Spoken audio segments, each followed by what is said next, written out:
Yes, welcome back, my dear students. So we will continue with the halogen derivatives.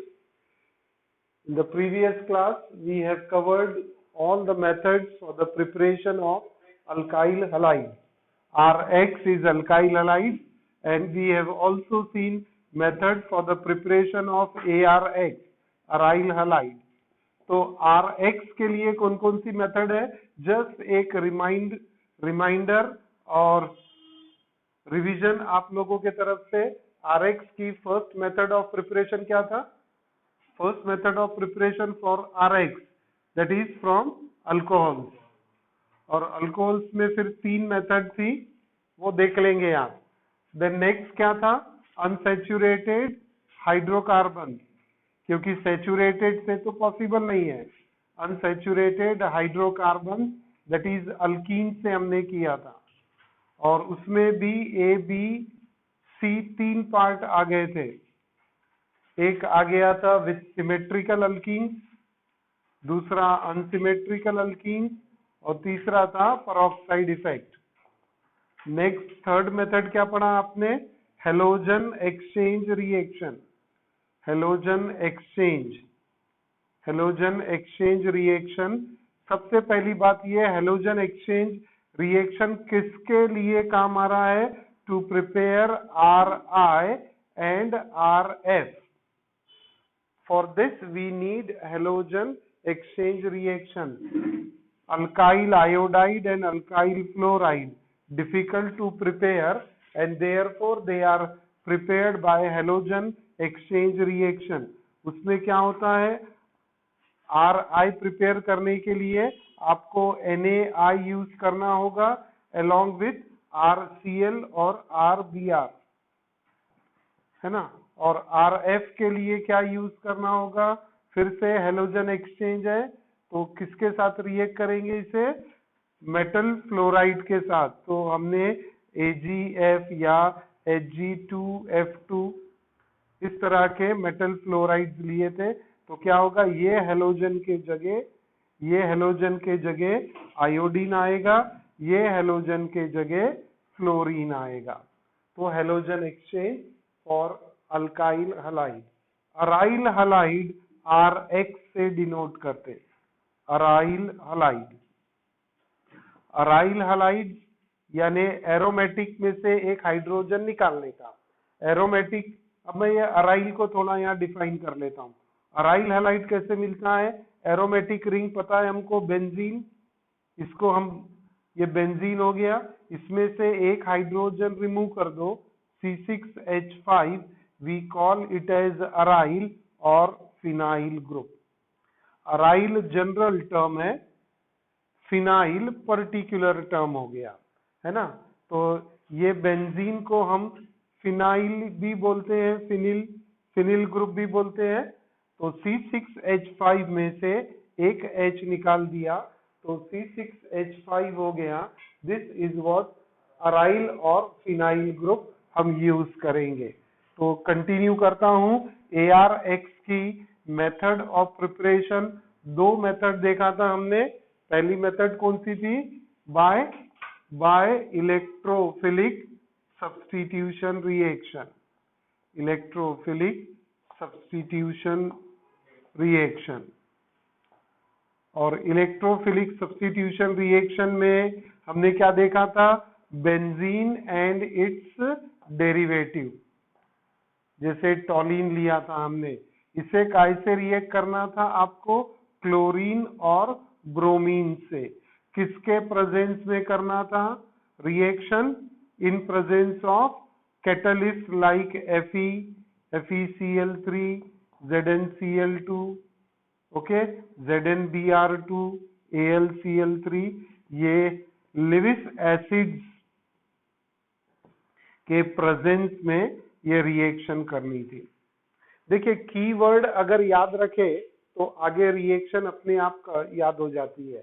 तो जैसे मुझे याद है इलेक्ट्रोफिलिक सब्स्टिट्यूशन रिएक्शन, यानी आपको बेंजीन एंड इट्स डेरिवेटिव्स को रिएक्ट करना है। कैसे कर सकते हैं हम?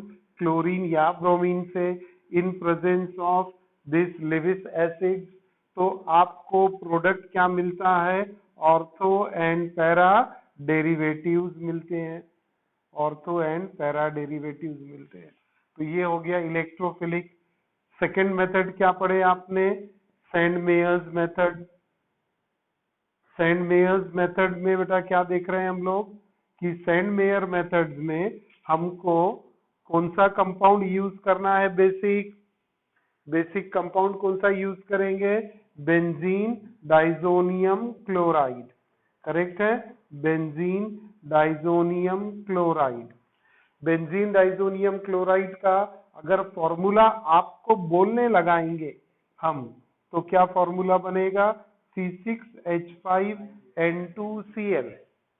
C6H5N2Cl benzene diazonium chloride.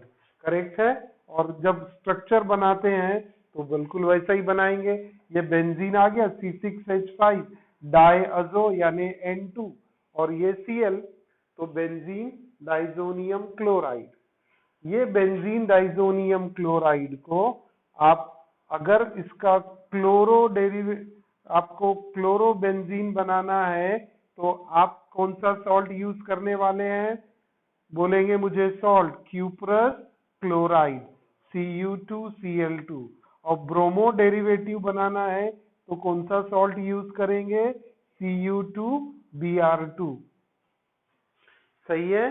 तो बेंजीन डाइजोनियम क्लोराइड को आप Cu2Cl2 से करेंगे तो आपको क्लोरोबेंजीन मिलेगा, और आप Cu2Br2 से करेंगे तो आपको ब्रोमोबेंजीन मिलेगा। यानी क्यूप्रस ब्रोमाइड, क्यूप्रस क्लोराइड, ये सॉल्ट से बेंजीन डाइजोनियम क्लोराइड को जब रिएक्ट करेंगे तो इसमें से रिमूव क्या होने वाला है? नाइट्रोजन। हम कल बताए थे आपको, ये नाइट्रोजन है ना, this nitrogen get removed. If this nitrogen get removed तो ये क्लोरो बनेगा। आपको ब्रोमो बनाना है तो ये Cl के जगह Br ले लीजिए, बेंजीन डाइजोनियम ब्रोमाइड, और Cu2Br2, तो आपको ब्रोमो डेरिवेटिव मिलेगा। तो first method for aryl halide, aromatic halide के लिए था इलेक्ट्रोफिलिक सब्स्टिट्यूशन, और सेकंड था सैंडमेयर्स रिएक्शन। सैंडमेयर रिएक्शन के लिए यहाँ पर क्या डेफिनेशन दिया हुआ है? सैंडमेयर रिएक्शन के लिए when benzene diazonium chloride is reacted with cuprous salt, then nitrogen group get eliminated, and we get corresponding aryl halide।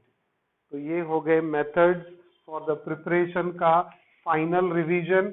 आप ऐसा ही इसका मेमोरी चार्ट, फ्लो चार्ट बनाएंगे, है ना? तो इसका फ्लो चार्ट, मेमोरी चार्ट बनाएंगे आप, तो आपको मिल जाएगा ये पूरी रिएक्शन एट अ ग्लांस, एक ही जगह पे याद करने के लिए आसान होगा। Next we will move to the physical properties of alkyl halide, and aryl halide. इसकी फिजिकल प्रॉपर्टीज की बात करें तो अल्काइल हलाइड्स को पहले कंसीडर करें। उसके पहले नेचर ऑफ CX बॉन्ड जरा समझ लो। नेचर ऑफ CX बॉन्ड यानी जैसे ये मिथाइल हलाइड है तो इसमें CH3X, X इज हेलोजन, तो ये CX bond, nature of CX bond क्या होगा, है ना? नेचर ऑफ CX बॉन्ड क्या होगा? अब कार्बन बेटा काय का है? कार्बन अल्काइल ग्रुप का, है ना? समझ रहा है क्या सभी को? Carbon is of alkyl group. जैसे मैंने यहाँ पर अल्काइल ग्रुप इथाइल लिया और ये Br लगा दिया, तो मैंने कंपाउंड लिया CH3CH2Br। तो यहाँ पर स्ट्रक्चर जब मैं लिखूंगा तो कौन सा बॉन्ड सामने आ जाएगा? CBr bond. करेक्ट है, CBr बॉन्ड। CBr यानी ये CX बॉन्ड। तो कोई भी अल्काइल हैलाइड में CX बॉन्ड का नेचर क्या होगा? CX बॉन्ड का नेचर क्या होगा? हेलोजन तो इलेक्ट्रोनेगेटिव होते हैं, तो फ्रैक्शनल नेगेटिव चार्ज, कार्बन पे फ्रैक्शनल पॉजिटिव चार्ज। यानी ये CX बॉन्ड का नेचर क्या हो गया? पोलर और आयोनिक नेचर हो गया। The bond is polar or ionic in nature. As it is polar and ionic, it is going to be highly reactive, क्योंकि उसको अपोजिट चार्ज वाला X पे अटैक कर सकता, अपोजिट चार्ज वाला कार्बन पे भी अटैक कर सकता है। तो जो CX बॉन्ड है, इट इज पोलर और आयोनिक इन नेचर। अब ये बॉन्ड लेंथ भी यहाँ पर देख लो आप, बॉन्ड लेंथ का भी एक फंडा काम करेगा, क्योंकि आपके पास CCl है, CBr बॉन्ड लेंथ है और CI बॉन्ड लेंथ है। तो किसकी बॉन्ड लेंथ ज्यादा हो जाएगी? धनश्री बोल तो जरा, किसकी बॉन्ड लेंथ ज्यादा रहेगी? CI की बॉन्ड लेंथ, है ना? CI की बॉन्ड लेंथ ज्यादा होगी या CCl की? CI की, क्योंकि CI का एटॉमिक साइज बिगर है ना? आयोडीन का साइज बिगर है, एटॉमिक साइज इज बिगर, तो नेचुरली इसका जो बॉन्ड लेंथ रहेगी वो ज्यादा रहेगी। क्लोरीन का स्मॉलर है atomic size, atomic size is smaller, atomic size is smaller. जैसे समझने के लिए, ये 3 कार्बन, अब इसके साथ ये Cl, ये Br और ये आयोडाइड। तो बॉन्ड लेंथ अपन देखते हैं ना, तो बॉन्ड लेंथ किसकी ज्यादा दिखेगी? ये वाली, ये वाली और ये वाली बॉन्ड लेंथ। तो आयोडाइड का बिगर साइज है, ये आयोडाइड, ये ब्रोमाइड और ये क्लोराइड। तो बॉन्ड लेंथ का ऑर्डर क्या लिखूं मैं? ऑर्डर ऑफ बॉन्ड लेंथ बोलेंगे, जल्दी से, बैठना नहीं है। ऑर्डर ऑफ बॉन्ड लेंथ, चलो जल्दी बोलो। CI is greater than CBr is greater than CCl। अगर फ्लोरीन कंसीडर करें तो शॉर्टेस्ट बॉन्ड लेंथ होगी। ये ऑर्डर ऑफ बॉन्ड लेंथ हो गया। अब बॉन्ड स्ट्रेंथ की बात करें तो order of bond strength, order of bond strength,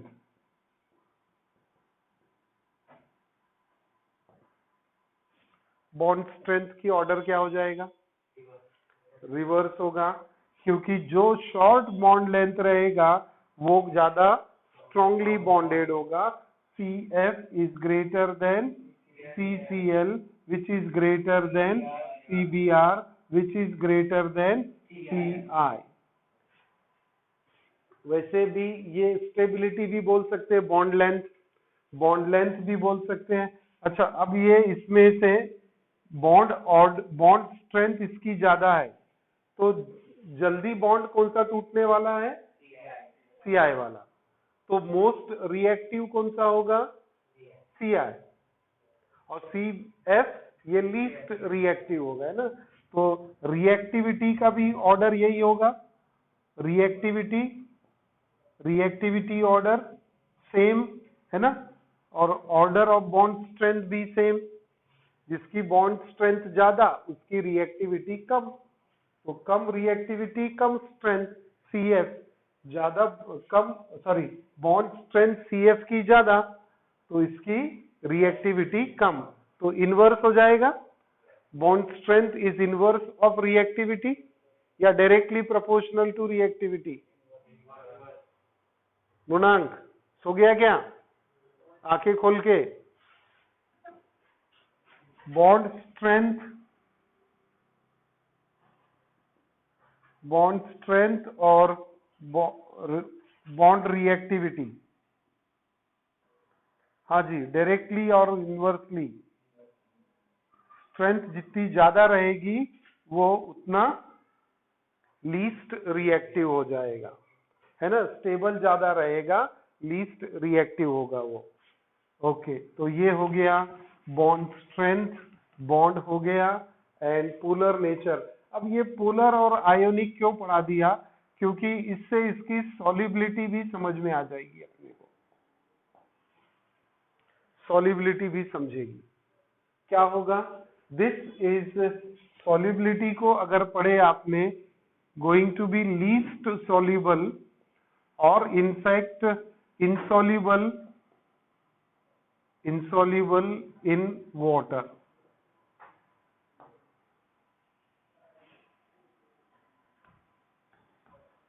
गलत हो रहा फंडा। हाँ जी, पोलर और आयोनिक है, पोलर और आयोनिक है, तो आपके हिसाब से सॉलिबिलिटी क्या होना चाहिए, what will be the solubility in water. Water is a ionic solvent, तो ये वाटर में हाईली सोल्यूबल होना चाहिए, बट ऐसा नहीं होता है। It is an organic compound. ये जो कार्बन है ये इलेक्ट्रोफोबिक ग्रुप होता है। आपने इलेक्ट्रोफिलिक और इलेक्ट्रोफोबिक पढ़ा होगा डिटर्जेंट जब पढ़ रहे थे, सोप एंड डिटर्जेंट। तो जो अल्काइल ग्रुप की लॉन्ग चेन है वो क्या होती है, वाटर रिपेलेंट होती है, फोबिक होती है वो। तो यहां पर ये जो अल्काइल ग्रुप है इसके कारण ये क्या होगा, less soluble in water, less soluble in water and more soluble in organic solvents। Organic solvents तो आपको पता है, अल्कोहल है, बेंजीन है ना, कार्बन टेट्राक्लोराइड है, क्लोरोफॉर्म है, ईथर है, all these compounds they are organic solvent. तो ये बेसिकली क्या है, पोलर है बॉन्ड, लेकिन पूरा मॉलिक्यूल या कंपाउंड ऑर्गेनिक नेचर का है, इसीलिए वो सॉल्युबल काय में होगा, ऑर्गेनिक सॉल्वेंट में होगा। बॉन्ड सिर्फ जब आप ये सी एक्स बॉन्ड को बात करेंगे तो ये पोलैरिटी आ गई, इसमें पोलैरिटी आ गई, लेकिन जब ये पूरा मॉलिक्यूल कंसीडर करेंगे तो मॉलिक्यूल है ऑर्गेनिक इन नेचर, इसीलिए ज्यादा सॉल्युबिलिटी काय में मिलेगी, ऑर्गेनिक सॉल्वेंट में, and less soluble in water. तो थोड़ा कॉन्ट्राडिक्शन है, इसको याद रखना है कि बॉन्ड तो पोलर है लेकिन सॉल्युबिलिटी वाटर में नहीं है, सॉल्युबिलिटी है ऑर्गेनिक सॉल्वेंट में। अब Rx को आपने कंसीडर कर लिया ये, है ना। अब ArX की क्या सॉल्युबिलिटी होगी, अराइल हैलाइड। हाँ जी, अराइल हैलाइड की सॉल्युबिलिटी क्या होगी, बोलेंगे जरा मुझे। अराइल हैलाइड ये तो ऑर्गेनिक कंपाउंड है, benzene chloride, benzene bromide, chlorobenzene, bromobenzene, है ना। तो दे आर हाईली सोल्यूबल काय में होना चाहिए, highly soluble in organic solvent.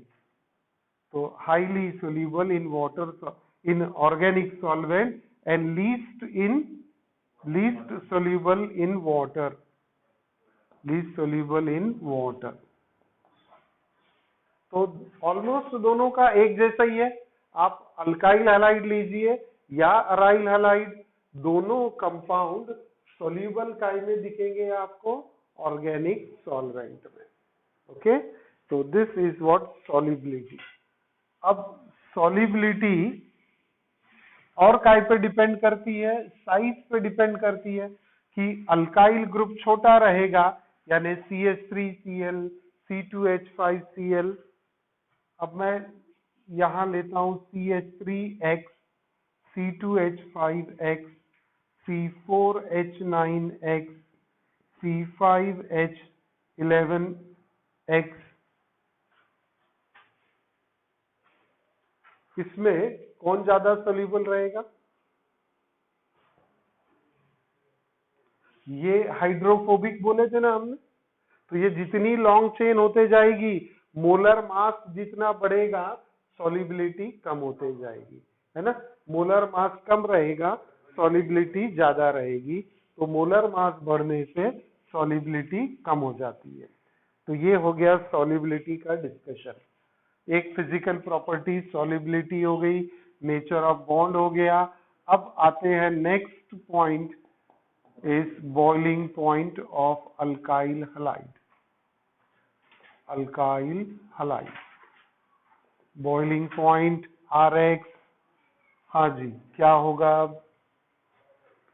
अब जैसे मोलर मास बढ़ेगा बॉइलिंग पॉइंट बढ़ते जाएगा। एक तो बेसिक फंडा है, जैसे जैसे उसका मास बढ़ते जाएगा, यानी यहाँ पर ही, अरे मिटा दिए क्या हमने, कि जैसे मोलर मास बढ़ेगा CH3X, C3H7X, C5H11X, C4H9X, तो यहाँ पर जैसे मोलर मास बढ़ेगा क्या होगा? इनका बॉइलिंग पॉइंट बढ़ते जाएगा। जो छोटा रहेगा वो जल्दी बॉइल होगा, मेल्ट होगा। जो हैवी रहेगा, बड़ा मोलर मास रहेगा, वो ज्यादा एनर्जी लेगा। तो boiling point is directly proportional to molar mass. As molar mass increases, boiling point increases. एक फंडा हो गया। अब दूसरा फंडा है आइसोमेरिक कंपाउंड अगर मिलते हैं आपको, आइसोमेरिक कंपाउंड, जैसे ये C4H9X लेते हैं हम, वी टेक C4H9X, X अब कोई भी हेलोजन हो सकता है, सही है। C4H9X, इसके आइसोमर्स बना सकते हैं आप। आइसोमर्स समझा? Same molecular formula, different structural formula. तो स्ट्रक्चरल आइसोमर्स बनाओ ना, CH3, CH2, CH2, CH2X, हो गया क्या C4H9? नेक्स्ट क्या होगा? ये CH2X को इधर ही रखो, यहां पर CH, CH3, CH3, ये भी हो गया। 4 कार्बन दिख रहे हैं आपको। अब नेक्स्ट और क्या बन सकता है इसमें? CH3, CH3, CH3X आ गया। तो ये है 1, ये N butyl halide. Butyl halide, देखो जनरल नाम लिख रहा हूं मैं, N butyl halide. This is what? Two methyl propyl halide.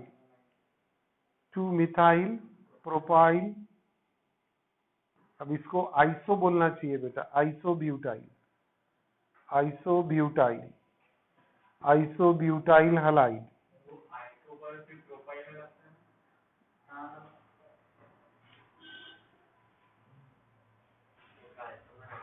Isobutyl halide है ना।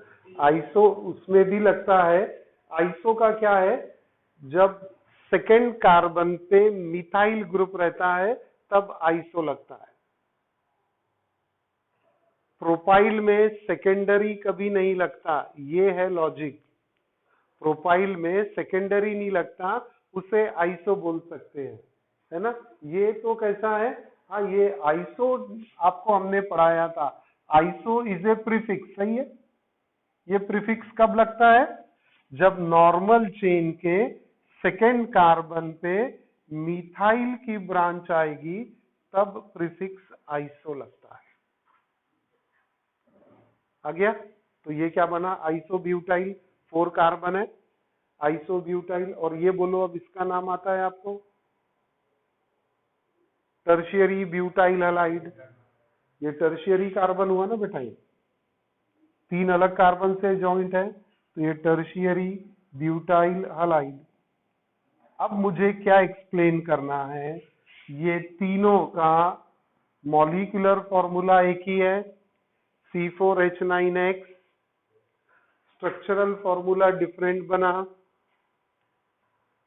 स्ट्रक्चरल फॉर्मूला डिफरेंट बना, तो बॉइलिंग पॉइंट में कुछ फर्क पड़ेगा या नहीं पड़ेगा? वहां से शुरू करें कि तीनों का बॉइलिंग पॉइंट सेम रहेगा।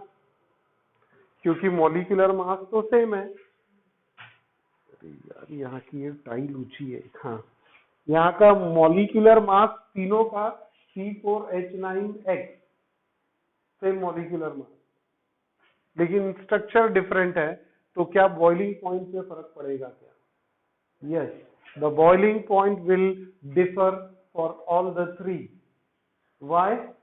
बिकॉज जो पहला वाला स्ट्रक्चर एन ब्यूटाइल हैलाइड है उसमें क्या है, नॉर्मल चेन है और उसमें सरफेस एरिया ज्यादा है, और जितनी ज्यादा ब्रांच आते जाती सरफेस एरिया कम होते जाता। करेक्ट है। और बॉइलिंग पॉइंट सरफेस एरिया यानी क्या, ये भी समझो। जैसे ये एन ब्यूटाइल हैलाइड है, इतना ज्यादा सरफेस एरिया।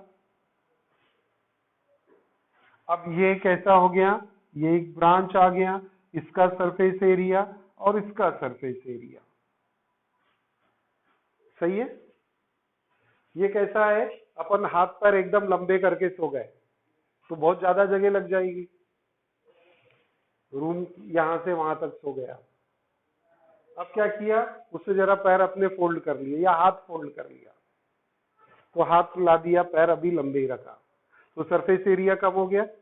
अब उसके बाद पैर भी फोल्ड कर लिया, हाथ भी फोल्ड कर लिया, तो और कॉम्पैक्ट हो गया।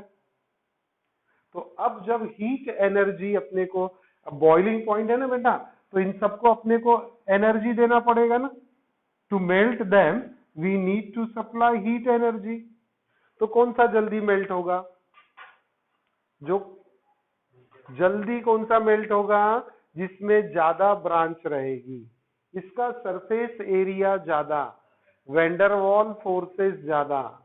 यहां कॉम्पैक्ट होने से सरफेस एरिया कम, वेंडरवॉल फोर्सेस कम, और ज्यादा सरफेस और ज्यादा ब्रांचिंग और कम सरफेस एरिया और कम वेंडरवॉल फोर्सेस। कैसा है ये, ज्यादा सरफेस, यहां पर लॉजिक क्या लगता है, लार्जर द सरफेस एरिया। आपको सरफेस एरिया का फंडा समझा क्या, वहां से शुरू है ये।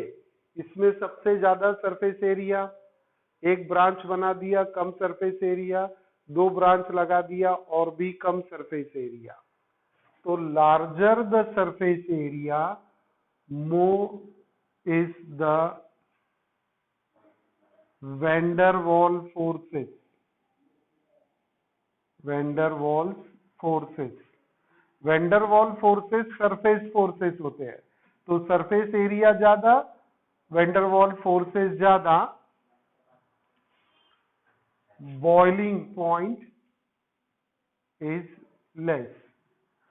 तो larger the surface area, more is the Van der Waals forces, lower is the boiling point, is the boiling point. ये है फंडा बॉइलिंग पॉइंट का। तो जब भी हमको आइसोमर्स मिलेंगे या जहां पर सरफेस एरिया ज्यादा रहेगा वहां बॉइलिंग पॉइंट ज्यादा होगा। सरफेस एरिया कम कर देंगे, कॉम्पैक्ट कर देंगे, तो बॉइलिंग पॉइंट कम लगे। जैसे इसको हीट करना है तो एक ये पोजीशन देखो ना, अगर डायग्राम से ही समझे अपन, ये बर्नर बनाता मैं यहां पर, अब इसको हीट किया हमने, और एक बर्नर यहां भी बनाते बीच में, ये इसको हीट करने का है, ठीक है। एनर्जी देखेंगे आप, इसको हीट किया मैंने, लास्ट वाले को, सब आजू बाजू में बॉन्ड है, सब फटाफट मेल्ट होने लग जाएंगे। और यहां बीच में मैं हीट कर रहा हूं, तो ये एंड तक जाने में, बॉन्ड ब्रेक करने में टाइम लगेगा, यानी एनर्जी ज्यादा लगेगी। टाइम यानी एनर्जी ज्यादा लगेगी। इस एंड में जाने में ज्यादा एनर्जी लगेगी, क्योंकि उसको इतने सरफेस का बॉन्ड ब्रेक करना है, और यहां पर ये सिर्फ इतने सरफेस का बॉन्ड ब्रेक करना है। तो ये सरफेस एरिया कम हो गया कॉम्पैक्ट होने से, करेक्ट है। और कॉम्पैक्ट होने से एनर्जी इसको कम लगेगी और इसे एनर्जी ज्यादा लगेगी। तो आप देखेंगे कि आपके नोट्स में भी ऐसा ही लिखा हुआ है कि बॉइलिंग पॉइंट में क्या है। और आई होप सभी ने अपने नोट्स डाउनलोड कर लिए होंगे, है ना। तो इस तरह से आपके नोट्स है। Boiling point of alkyl halide is higher than the corresponding hydrocarbons of comparable masses is due to greater polarity of CX bond. Hence, boiling point of alkyl halide having same alkyl group decreases in the order. हाँ जी, in case of isomeric alkyl halide, boiling point decreases with increase in branching. तो आपको ये example लिखना होगा, है ना। ये branching दिखाएंगे आप। C4H9 के 3 आइसोमर बनाइए और 3 आइसोमर बनने के बाद में this will be the higher boiling point and this will be the lower boiling point. यानी ट्रेंड आप कैसा लिखेंगे, अब इसको लिखना भी है ना सिस्टमेटिक। तो ट्रेंड क्या होगा, N butyl halide, N-butyl halide is more than isobutyl halide, which is more than tertiary butyl halide। आ गया ट्रेंड, ये है आपके पास में।